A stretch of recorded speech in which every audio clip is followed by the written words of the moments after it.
নমস্কার, আমি শুভদীপ এবং আপনারা শুনছেন এবং শুভদীপ। এবং শুভদীপে আমাদের আজকের নিবেদন বিভূতিভূষণ বন্দ্যোপাধ্যায়ের চৌধুরানী। তাহলে আসুন শোনা যাক।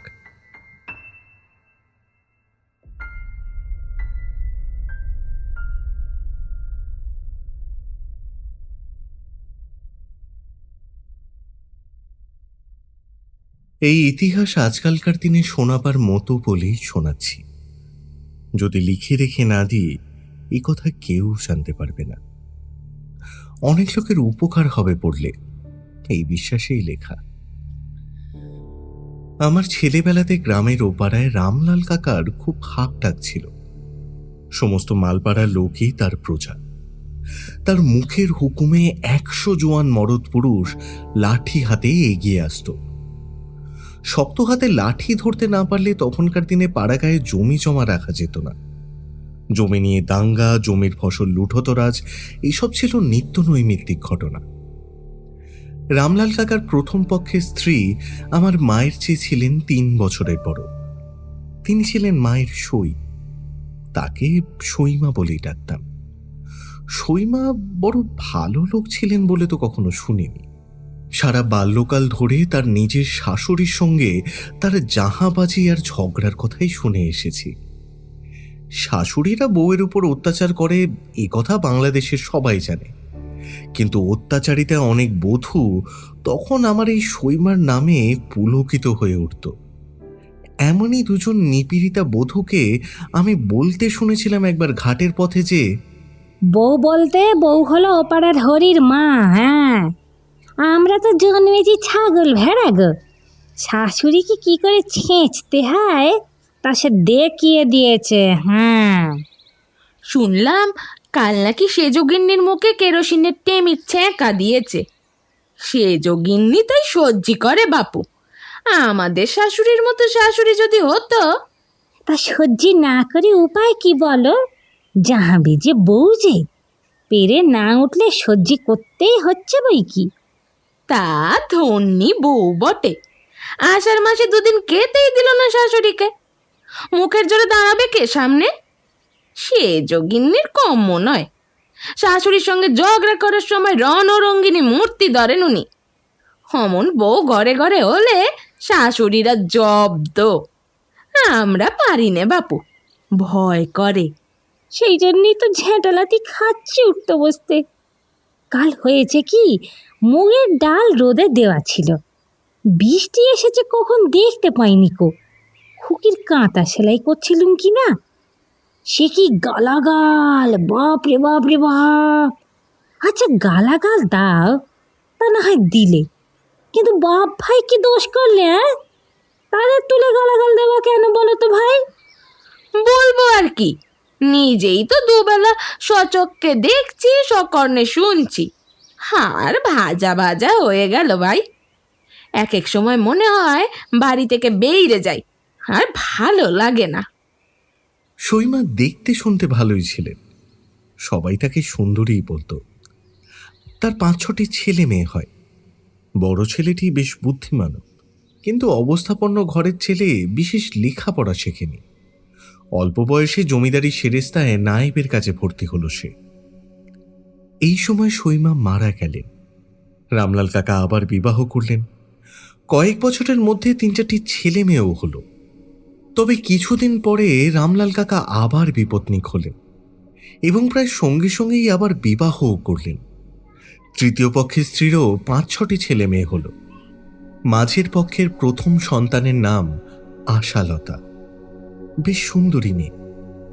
রামলাল কাকা তৃতীয় পক্ষে বিবাহ করবার কিছুদিন পরে আশালতার ভাই বোনগুলি একে একে মরে গিয়ে বেঁচে রইল কেবল সে একা নিজে। আশালতার বিয়ে হলো 11 বছর বয়সে, আর বিধবা হয়ে সে বাড়িতেই ফিরে এলো আবার। কন্যা বিধবা হয়ে বাড়ি ফিরে আসার শোকে রামলাল কাকার শরীর ভেঙে পড়ল। বছরখানেকের মধ্যে তিনিও ইহলোক থেকে বিদায় গ্রহণ করলেন। তবে এর মুখ্য কারণ কন্যার বৈধব্য নয়, কেননা রামলাল কাকার মৃত্যু হয়েছিল বসন্ত রোগে। ভূমিকা এই পর্যন্তই। এখন আসল কাহিনী শুরু করা যাক। আমাদের এই ইতিহাস প্রধানত আশালতার ইতিহাস। ব্যাপারটি এখন যা দাঁড়িয়েছে তা এখানে একবার বলি। রামলাল কাকার সংসারে এখন কর্তা হয়ে দাঁড়ালো ওর প্রথম পক্ষের জ্যেষ্ঠ পুত্র শরৎ। শরতের তখন বিয়ে হয়েছে এবং দুটি সন্তানও রয়েছে। শরতের ছোট ভাই সনতও লেখাপড়া শেখেনি, সে গ্রামে ধানের ব্যবসা করত। প্রথম পক্ষের মেয়ে কটের বিবাহ হয়ে গিয়েছে, তারা সকলেই শ্বশুর বাড়িতে। রামলাল কাকার তৃতীয় পক্ষের ছেলে মেয়েগুলির বয়স কম। বড়টি ছেলে, তার বয়স ওই বছর ৮। রামলাল কাকার সম্পত্তিওয়ালা লোক ছিলেন। বড় ছেলে শরৎ এখন এমন সব দুষ্টু ফন্দি আটতে লাগলো যাতে তার নাবালক বৈমাত্রীয় ভাই বোনগুলি সম্পত্তির উপসত্ত্ব থেকে বঞ্চিত হয়। বিমাতার কোনো কথা এই সংসারে খাটে না, তাছাড়া তার বয়সও খুব বেশি নয়। শরৎ জমি মৌরসি বন্দোবস্ত করতে লাগলো মোটা টাকায়। পুকুর জমা দিতে লাগলো নিকিরিদের কাছে মোটা টাকা নিয়ে। গোলার ধান বিক্রি করে ফেলতে লাগলো আড়তদারদের কাছে, তাতেও পেল বেশ কিছু মোটা টাকা। গাছের নারকেল সুপুরি বিক্রি করতে লাগলো কলকাতায় যারা মাল চালান দেয় তাদের কাছে। অথচ ওর বিমাতা বা বৈমাত্রীয় ভাই বোনগুলির পরনে যে কাপড় নেই, স্কুল পাঠশালায় যাওয়ার বন্দোবস্ত নেই, তা সে ভেবেও দেখে না। যা টাকা পাওয়া গিয়েছে ওরা তো তার ন্যায্য অংশীদার। অথচ শরৎ এবং সনৎ কেউই সেই চিজ নয়। সোজা পথে হাঁটার অভ্যেস তাদের নেই। বিমাতাও মুখ ফুটে কিছু বলার সাহস করেন না নিজের চেয়ে বেশি বয়সের সৎ ছেলের কাছে। এইভাবেই অরাজকতা চলল প্রায় 2 বছর। শরতের বিমাতা মুখ বুঝে সব সহ্য করেন। তিনি গরিব ঘরের মেয়ে, তৃতীয় পক্ষে স্ত্রী হয়ে এসেছিলেন এই সংসারে। যা জোর ছিল এখানে, বিধবা হওয়ার সাথে সাথে সেইটুকুও গিয়েছে। দৌর্দণ্ড প্রতাপ সৎ ছেলের কাছে কিছু বলার সাহস তিনি করেন না। নির্জনে শুধু চোখের জল ফেলেন। তার ছেলে মেয়েরাই বা বিষয় সম্পত্তির কি বোঝে? তারা তো মহা আনন্দে লাট্টু ঘোড়ায় ঘুড়ি ওড়ায় আর পথে পথে মাঠে মাঠে ঘুরে বেড়ায়। একদিন শীতকালের সকালবেলা শরৎ এক বাটি মুড়ি নিয়ে বসে খাচ্ছে। এক্ষুনি চা খেয়ে সে বেরোবে কাজে। আশালতা এসে দৌড়ের গোড়ায় দাঁড়িয়ে বললে, বর্দা। শরৎ মুখ তুলে বললে, কিরে, কিছু বলবি? একটা কথা তোমায় বলবো। কি তাড়াতাড়ি বল, আমার সময় নেই, কাছারিতে বেরোতে হবে এক্ষুনি। তুমি বাগদিপাড়ার জমি বন্দোবস্ত করেছো কত টাকায়? কবে? এই যে সেদিন করে এলে, বৌদিদির হাতে টাকা এনে দিলে। কেন, অত খোঁজে তোমার দরকার কি? আশালতা মুখ গম্ভীর করে দাদার সামনে এসে দাঁড়ালো। সুন্দরী মেয়ে, নিরাভরণা, বিধবার বেশ। চাপার আগে ওর মুখ রাঙা হয়ে উঠেছে। বললে, দাদা, আজ আমি যে কথা বলতে এসেছি শোনো। তুমি বিধু নিধুকে ওরকম করে ফাঁকি দিতে পারবে না বলে দিচ্ছি। শরৎ অবাক হয়ে ওর মুখের দিকেই চেয়ে রইল। এমন কথা যে আশালতা তাকে বলতে পারে, এইটাই সে বিশ্বাস করতে পারছিল না তখনও। কতটুকু মেয়ে আশালতা! পরক্ষণেই রাগে ও বিস্ময়ে তার মুখ দিয়ে কথা বেরোতে গিয়েও যেন আটকে রইল খানিকক্ষণ। তারপর যখন কথাটা অবিশেষে বেরিয়ে এলো, তারপরে অসংলগ্ন হয়ে পড়ল। তার মানেও কিছু বোঝা গেল না। কি জমি কার টাকা? বিধু নিধুর ফাঁকি মানে? শোনো দাদা, বিধু নিধু আছে, ওদের 3টে বোন আছে। ওদের তুমি দেখো না। মা ভালো মানুষ, তিনিও কিচ্ছু বলতে পারেন না। ওদের পরনে না আছে কাপড়, না গায়ে জামা। মার একখানা মাত্র থান, তাই শুকিয়ে নেন। বিধু বড় হয়েছে, ওকেও তুমি স্কুলে দিলে না। ওরা সব খাবে কি এরপরে? কি খাবে সে আমি কি জানি? আমার কি দায় পড়েছে বিধুর পড়া নিয়ে মাথা ঘামাবার? বাবা থাকতেই তো আমাকে আর সনৎকে পৃথক করে দিয়ে গিয়েছেন। কিন্তু সে সব কথার কি দরকার এখন জিজ্ঞেস করি?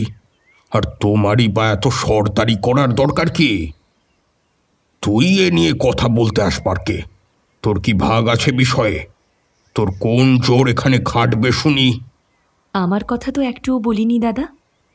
শুধু বলেছি বিধু নিধুর ভাগ ওদের দাও, মাকে দাও। শৈলবালার বিয়ে দিতে হবে আজ বাদে কাল। সবই যদি বেচে কিনে ফেললে কাল শৈলর বিয়ে হবে কি দিয়ে? সেই ভাবনায় তো আমার রাত্রিরে ঘুম হচ্ছে না। মা গিয়ে বুঝুন তার মেয়ের বিয়ে কি দিয়ে হবে, আমার তাতে কি। শরৎ একটা বড় ধাক্কা খেল এই দিনটিতে। এতদিন তার বিশ্বাস ছিল সেই যখন সংসারের কর্তা, তখন সে যা করবে তাই হবে। অবশ্য বাবা তাকে এবং সনদকে পৃথক করে দিয়ে গিয়েছিলেন, কিন্তু পরলোক গমন করাতে পাকাপাকি কিছু ব্যবস্থা করে দিতে পারেননি তিনি। তাই নগদ টাকার দরকার হলে জমি বিলি, ধান বিক্রি, ইচ্ছামতো খাজনা আদায় ইত্যাদি করলে তাকে বাধা কে দিচ্ছে? বিমাতা বাধা দিতে সাহস করবেন না, হাবদাকোপ্তা ভীতু মানুষ। আজ সে দেখলে এমন একজন আছে যে তার আঙুল উঁচিয়েছে ওর ইচ্ছের বিরুদ্ধে, ওর খেয়াল খুশির বিপক্ষে। আর সে কিনা আশালতা, যাকে কাল দত্তমশায়ের পাঠশালাতে হাতে ধরে জোর করে নিয়ে বসিয়ে রেখে এসেছে সে, কেননা ও পাঠশালা যাওয়ার নামে কেঁদে আড়ষ্ট হয়ে যেত। সেই দিন সন্ধ্যাবেলা শরৎ ছোট ভাই সনদকে ডেকে বললে, আশার কাণ্ড শুনেছিস? কি? ও নাকি আমাকে দেখে নেবে। আমি নাকি বিধুকে ফাঁকি দিয়ে বিষয় আশয়ের বিলি ব্যবস্থা করেছি। ওইটুকু মেয়ের এত বড় আস্পর্ধা। তাই তো। এর একটা বিহিত করতে হবে সনদ। আশার কি চোর খাটে এই সংসারে? তা বলে দেখো। তুইও বলবি, আমার সঙ্গেই বলবি। বেশ। কালই সকালে বলা যাবে। ওকে তাড়িয়ে তবে আমার অন্য কাজ। বড্ড বার বেড়েছে ওর, আমাকে একেবারে অবাক করে দিয়েছে আজ। আমি বলবো এখন ওকে বুঝিয়ে। বুঝিয়ে টুছিয়ে বল আর কিছু নেই। ওকে ওকে কালই বিদে করে দেব। বেশ।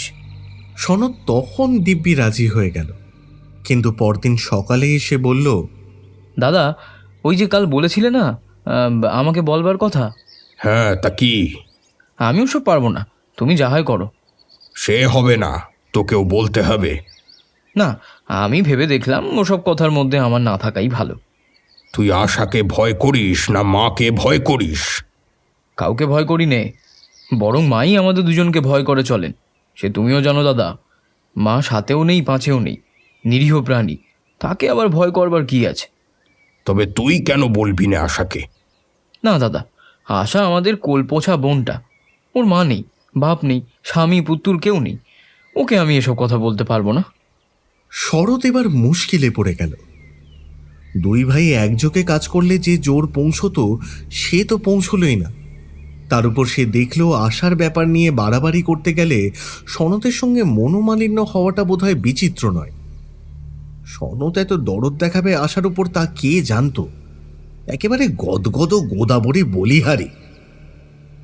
কিন্তু শরতের এই ধারণা ভুলও বটে, আবার নয়ও বটে।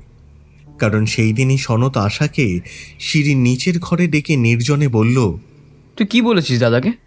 কেন? কি বলেছি? চোখ রাঙিয়েছিস শুনলাম। ও মা, মাথা কুটবো তোর সামনে ছোড়দা? আমি চোখ রাঙাবো বর্তাকে? আমি তো ন্যায্য কথা বলেছি মাত্র। কি কথা শুনি? আশার সব ব্যাপার বললে খুলে, বলে কাঁদতে লাগলো।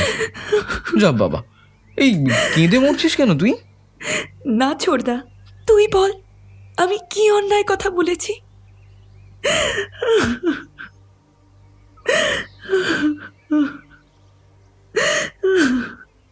তাই তো। আহা, মার কষ্ট দেখলে বুকটা ফেটে যায় রে ছোড়দা। তুই বল না, বড়দা এতগুলো টাকা পেলেন জমি বিক্রি করে, জিনিস বিক্রি করে, একটা পয়সা মার হাতে দিয়ে বলেছেন তুমি একাদশীর দিন একটু মিষ্টি কিনে খেও, কি শৈলকে একটা ফ্রক কিনে দিও? কিচ্ছু পরবার নেই ওর। শাড়ির পাড় জুড়ে জুড়ে সেদিন আমি একটা ফ্রক করে দিয়েছি, তবে পরে বাঁচে মেয়েটা। কি আর আছে রে ছোড়দা ওদের মুখের দিকে তাকাবার? মা তো কেমন যেন হতবজ। হতবজ না ভালো মানুষ? তাহার মানেই তাই। তুমি গায়ে আগুন ঢেলে দাও, রাও কাটবে না। এদিকে বিধু নিধু শৈল ভেসে যায় যাক। তা তুই আমাকে বললি না কেন? আমি দাদাকে বলতাম। তুইও ওরকমই রে ছোড়দা, তোর দ্বারা হতো না। সনত আশাকে যতই স্নেহ করুক, সে বেশি দিন বাঁচেনি। সে বছর শীতের শেষেই নিউমোনিয়া হয়ে 7-8 দিন ভুগে সে মারা গেল। আশা দিন রাত রোগীর পাশে বসে সেবা করত। সারাদিন নাওয়া খাওয়া ভুলে গিয়েছিল সে। মজুমদার কিন্নির কাছে আমি এই কথা শুনেছি, কারণ সেই সময় আমি দেশে থাকতাম না। মজুমদার কিন্নি যার খুঁত ধরতেন না, তিনি সত্যিই একজন বুদ্ধ বা খ্রিস্টই বটে। সেই মজুমদার গিন্নিও বলেছিলেন, সৎ মায়ের পেটের বোন বটে, কিন্তু নিজের বোনও এমন খুব কমই আছে আজকাল, যারা অমন করে ভাইয়ের সেবা করে। ওর মুখে ওইটুকু কথার মূল্যই অনেকখানি। যাই হোক, সনতের মৃত্যুর পরে সংসারে শরতের একাধিপত্য দৃঢ়ভাবে প্রতিষ্ঠিত হল। তাকে বাধা দেবার আর কেউ রইল না। রামলাল কাকার বিষয় সম্পত্তির মধ্যে যা ছিল ভালো, অর্থাৎ যে জমিজমার খাজনা বিনা মোকদ্দমায় সহজে আদায় হয়, যে পুকুরে মাছ বাড়ে এবং বেশি দামে নিকেরিদের কাছে বিক্রয় হয়, যে আমন ধানের ক্ষেতে জল বাঁধে সকলের আগে আর শুকোয় সকলের শেষে, এক কথায় দুধের সরটুকু শরৎ গ্রাস করতেই উদ্যত হলো। ফলে আশালতাকে গিয়ে আবার দাঁড়াতে হলো ওর কাছে।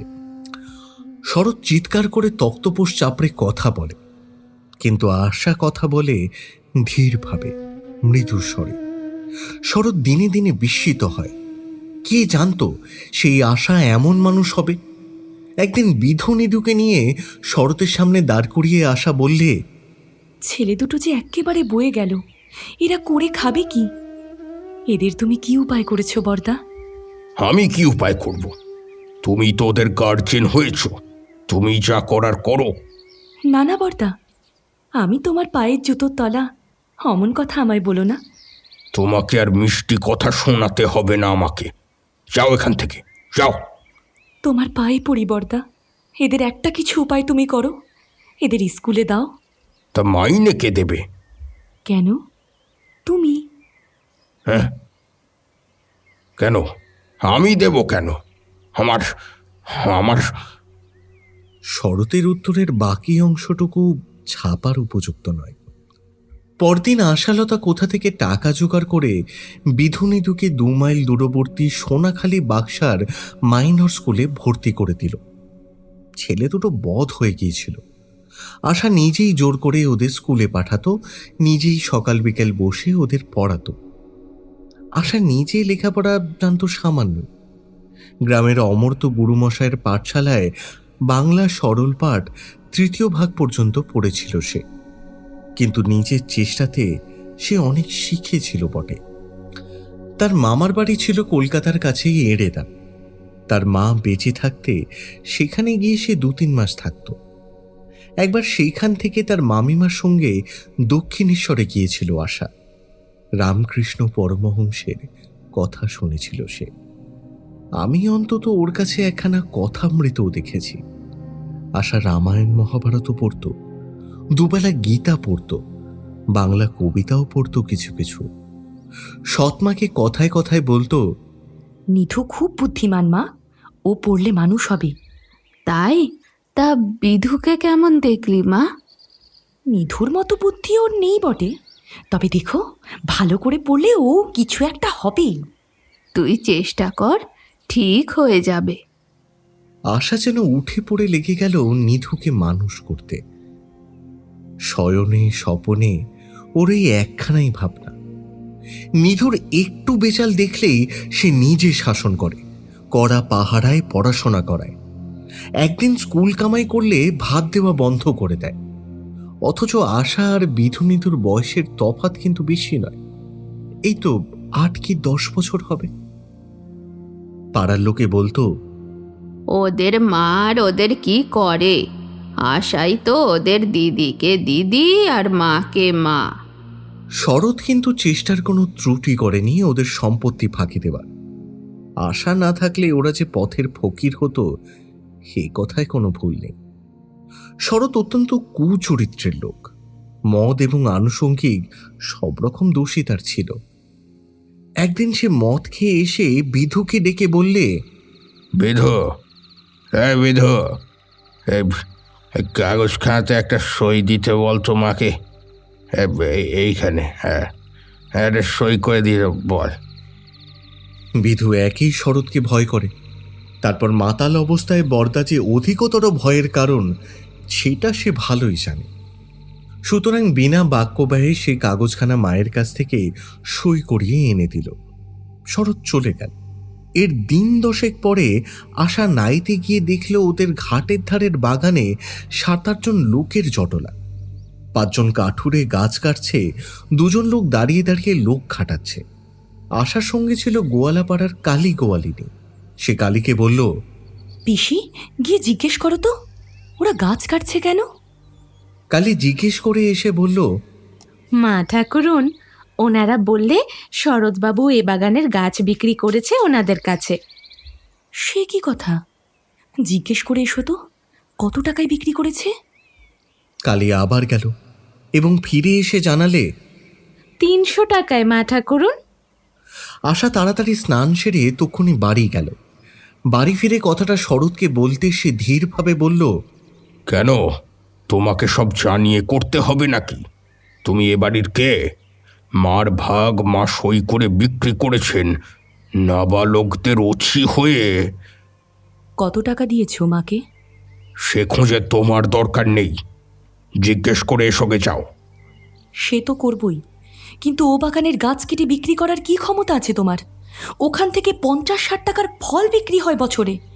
কেন ও বাগানের গাছ কেটে বিক্রি হবে? মা সই দিয়েছেন।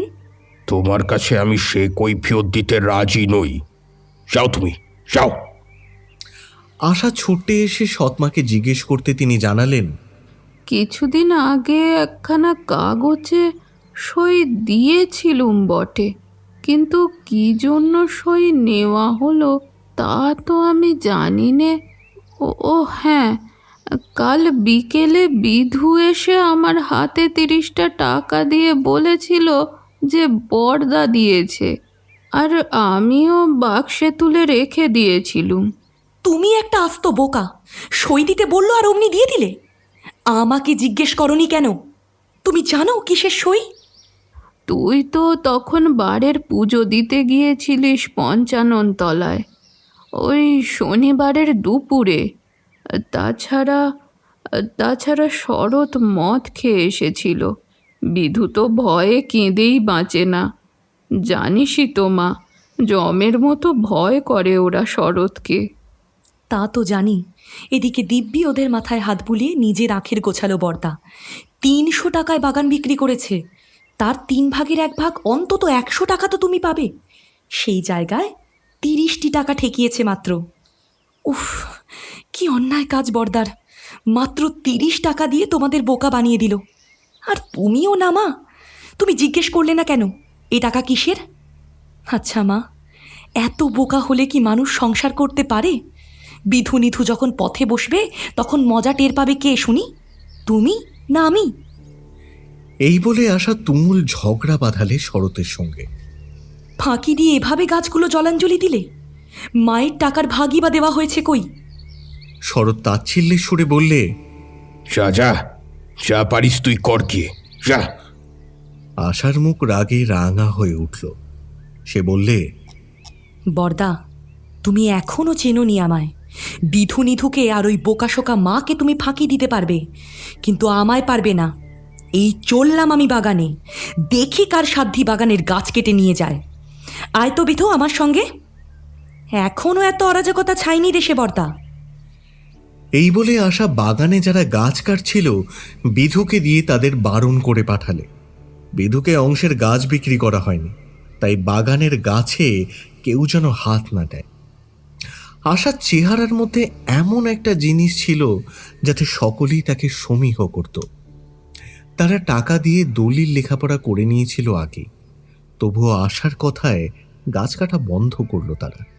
শেষ পর্যন্ত শরতের কাছ থেকে টাকা ফেরত নিয়ে যেতে বাধ্য হলো তারা। এইসব কারণেই শরৎ ক্রমে আশার মহাশত্রু হয়ে উঠল।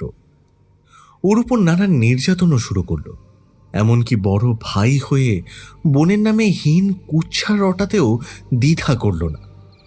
একদিন আশা শরতের কাছে এসে বললে, বর্দা, তুমি আমার নামে গাঙ্গুলি কাকার কাছে কী সব বলে এসেছো? শরৎ তখন মন দিয়ে হাঁসের পেনের ডগা কাটছিল। শরতের স্ত্রী সামনেই দাঁড়িয়েছিল চায়ের পেয়ালা হাতে। শরৎ আশার দিকে চেয়ে ভ্রু কুঁচকে বললে, কেন এসেছি সেখানে? হ্যাঁ, বলবে না? তুমি বড় সতী হয়েছ না? তুমি কেমন সতী তা আমার জানতে বাকি নেই। কেন, কি করেছি আমি? শরৎ যা উত্তর দিল তা বলার অযোগ্য। আশা মুখ ফিরিয়ে শরতের স্ত্রীর দিকে চেয়ে বললে, শুনলে তো বৌদিদি বর্দার কথা? শরতের স্ত্রী স্বামীকে অনুযোগে সুরে বললে, কি যে বলো না তুমি, অত বড় সমর্থ বোনকে ওইসব বলতে আছে? শরৎ দাঁত খিচিয়ে উঠে বললে, তুমি চা দিয়ে চলে যাও দেখি, নিজের কাজ করোগে যাও। জ্ঞান দিতে এসেছে। শরতের স্ত্রী ইশারায় আশাকে চলে যেতে বলল। সেখান থেকে সরে গেল সে, কিন্তু আশা সে কথা শুনল না। দুইজনের ধুমধুমার বেঁধে গেল। তখন পাড়ার লোকে উকিঝুঁকি মারতে লাগলো। আশাকে অনেক অপমানজনক কটূক্তি শুনতে হলো শরতের মুখ থেকে। শেষ পর্যন্ত শরতের স্ত্রী হাত ধরে সেখান থেকে টেনে নিয়ে গেল তাকে। আশার চোখ দিয়ে জল বেরিয়ে গিয়েছিল। আঁচল দিয়ে চোখ মুছতে মুছতে সে বললে, দেখো দেখি বৌদিদি, সত্যি কি সব যে কথা উনি বললেন। শুনছিলে তো বৌদিদি, বর্দা বললো আমি নাকি।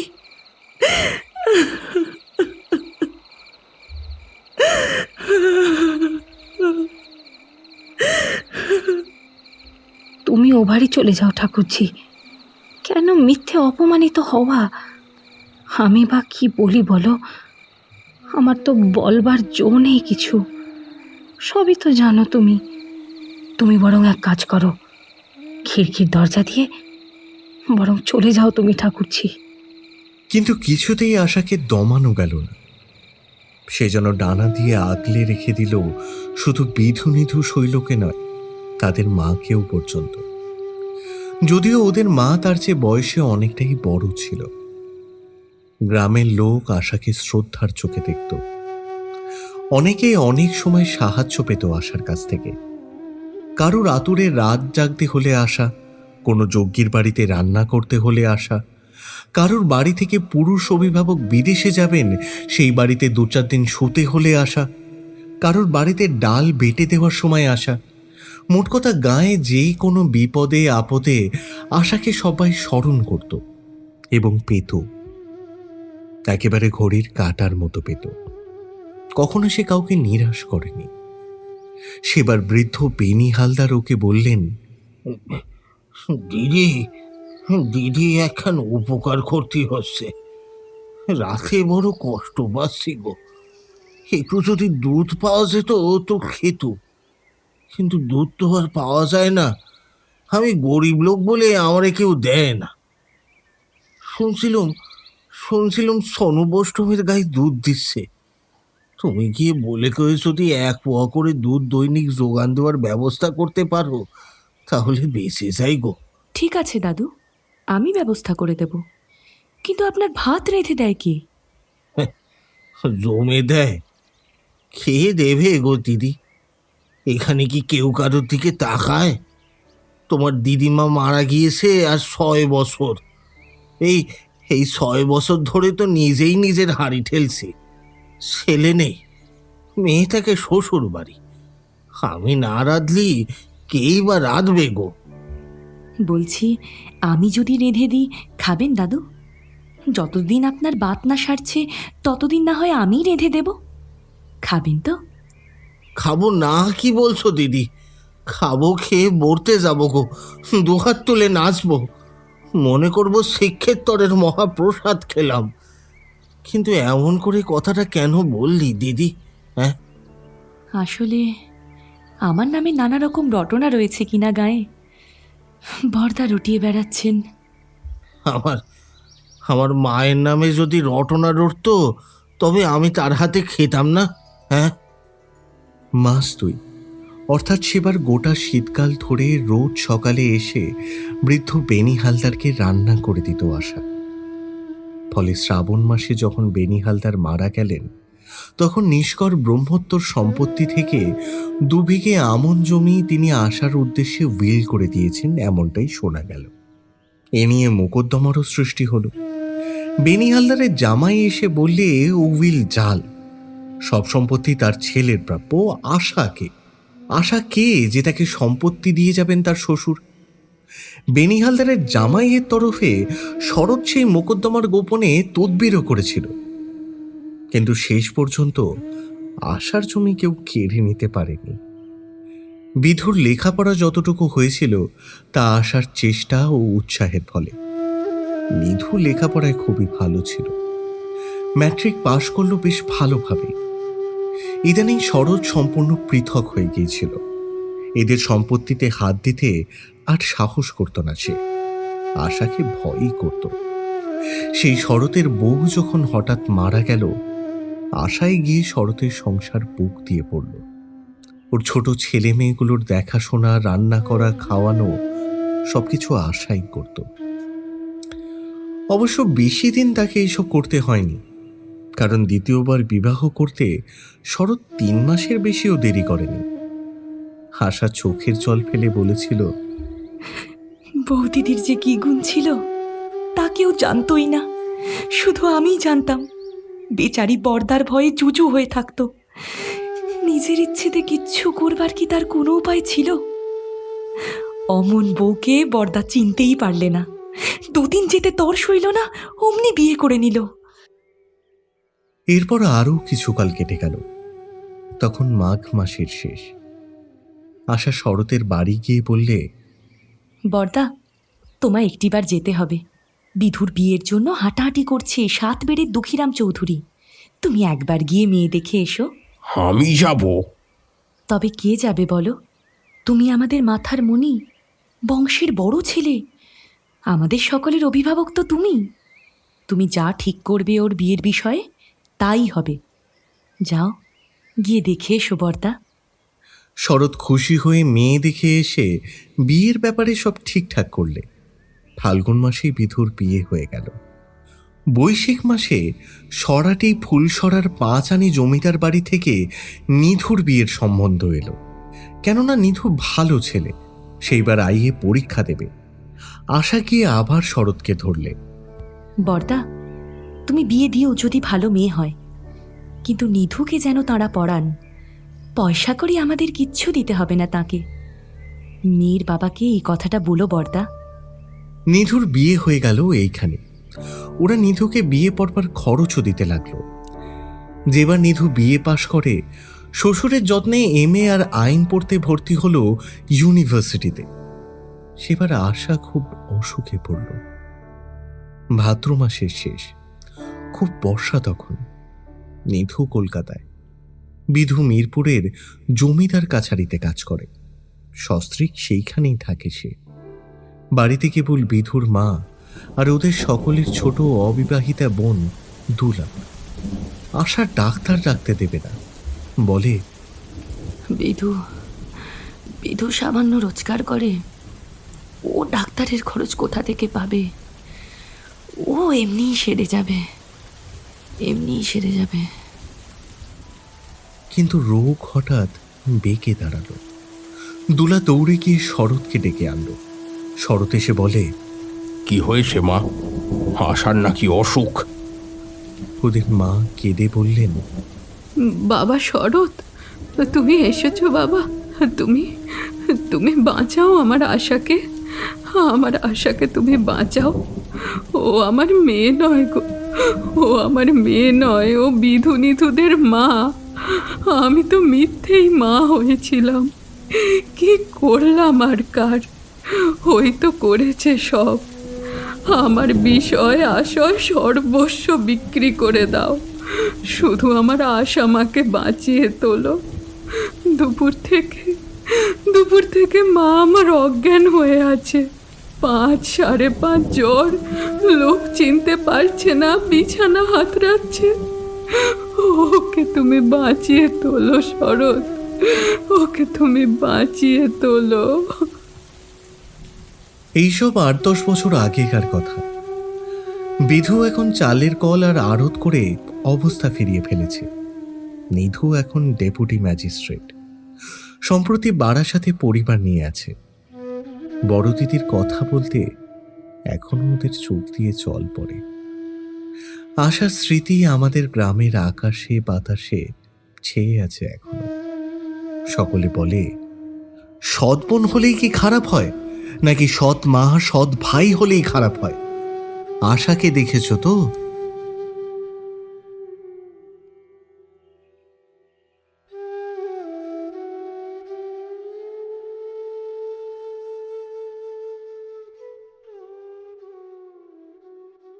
আশা করছি গল্পটি আপনাদের ভালো লেগেছে।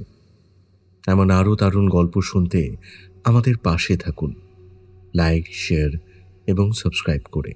যারা প্রথমবার শুনছেন তারা সাবস্ক্রাইব করে বেল নোটিফিকেশনটি ক্লিক করতে কিন্তু ভুলবেন না। আর যারা আমাদের নিয়মিত শ্রোতা তাদেরকে আরও একবার অনুরোধ করব ভিডিওটি সবার কাছে শেয়ার করে দেওয়ার জন্য। আমাদের আজকের নিবেদন ছিল লেখক বিভূতিভূষণ বন্দ্যোপাধ্যায়ের চৌধুরানী। গল্পটি শ্রুতিনাট্য রূপদান করেছেন দেবস্মিতা, প্রচ্ছদ অঙ্কন করেছেন রনি। শব্দগ্রহণ এবং আবহ সৃজনে ছিলেন ফেনিক্স অডিওভার্স। গল্পের কথকের চরিত্রে ছিলাম আমি, শুভদীপ। বিভিন্ন চরিত্রে অভিনয় করেছেন মধুশ্রী, আকাশ, লিও, দিতিপ্রিয়া, বরষা এবং দেবস্মিতা। খুব শীঘ্রই আবার শোনা হচ্ছে আরেকটি কালজয়ী গল্প নিয়ে। ততদিন ভালো থাকুন এবং শুনতে থাকুন এবং শুভদীপ। শোনা হচ্ছে।